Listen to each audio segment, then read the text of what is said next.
So we have 5 new updates about the Galaxy S25 Ultra, including a bit where there's a slight chance we might not get enough S25 Ultras in 2025. What's up guys, Sal here. So first up, let's talk about the display. Exynos claims that the S25 Ultra screen is getting better brightness, color accuracy, and viewing angles. You would think this means Samsung is using newer M14 display panel, right? But nope. It's sticking with the same M13 panel from the S24 Ultra. Competitors like the iPhone 16 Pro Max and Pixel 9 Pro XL are on M14, but Samsung seems to be keeping last year's display tech to save costs. Rosen pointed out that AI-powered phones are more expensive, requiring extra power, memory, and storage. So it seems manufacturers are cutting back on display tech to balance the budget. But if they're using the M13, can they still make these improvements? Honestly, I'm not sure, but interestingly, Exynos hasn't deleted his tweet.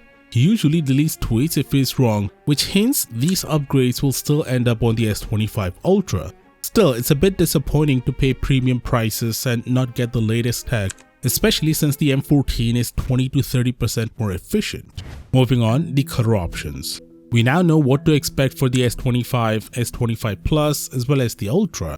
The S25 will come in Moon Knight Blue, Silver Shadow, Sparkling Blue, and Sparkling Green. The S25 Plus adds Midnight Black on top of all of the S25 colors, while the S25 Ultra has colors like Titanium Black, Titanium Blue, Titanium Grey, and Titanium Silver. Remember, these are the standard colors. The online exclusives haven't been revealed yet. Next, a few days ago, Qualcomm officially announced the Snapdragon 8 Elite chipset, and the numbers were impressive. I've got one more today. In a browser responsiveness test called Speedometer, the Snapdragon 8 Elite more than doubled the score of the S24 Ultra and even beat the iPhone 16 Pro Max. What does this mean? Well, in simple terms, this means you'll notice significantly smoother and faster web browsing experiences on the S25 Ultra compared to the S24 Ultra.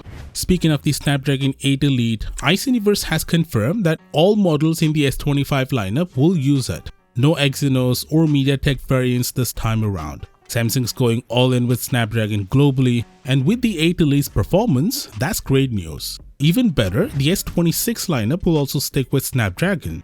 However, Samsung plans to bring back Exynos chips with the S27, assuming they resolve current yield issues with their chips.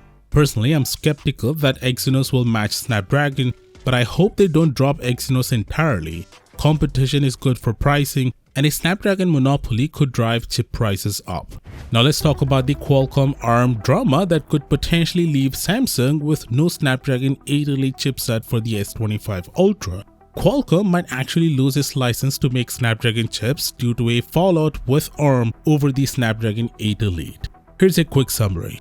Qualcomm relies on ARM for the core designs in their processors. However, Qualcomm's 2021 acquisition of Nuvia, a company that had its own ARM license, stirred up issues. ARM claims that Nuvia's designs weren't transferable under Qualcomm's existing agreement, but Qualcomm integrated them anyway, saying they didn't need to renegotiate a new contract. Now ARM's giving Qualcomm a 60-day notice to renegotiate or face losing access to ARM's tech. If Qualcomm loses, it would mean they can't make Snapdragon 8 Elite or any other chips with these Nuvia cores. Qualcomm argues their license covers Nuvia's designs, but ARM insists there is a breach and the two are headed for a trial in December. If no deal is reached, Samsung, OnePlus, and others could left without Snapdragon 8 Elite chipset for their 2025 flagships. But would this really happen? Honestly, I think it's unlikely, because Qualcomm needs ARM way more than ARM needs Qualcomm. ARM still has Apple, Nvidia, MediaTek, and others to keep the revenue flowing, while Qualcomm's entire business hinges on making chips. Without ARM's designs, they can't even make chipsets. So my guess is that Qualcomm will end up paying a higher royalty, and the two will settle behind closed doors. They may not want to admit it, but both sides know they need each other. But if things get ugly and they don't reach an agreement, it will have serious consequences for the entire tech industry. Let me know what do you think about this, and I'll see you tomorrow. Peace out.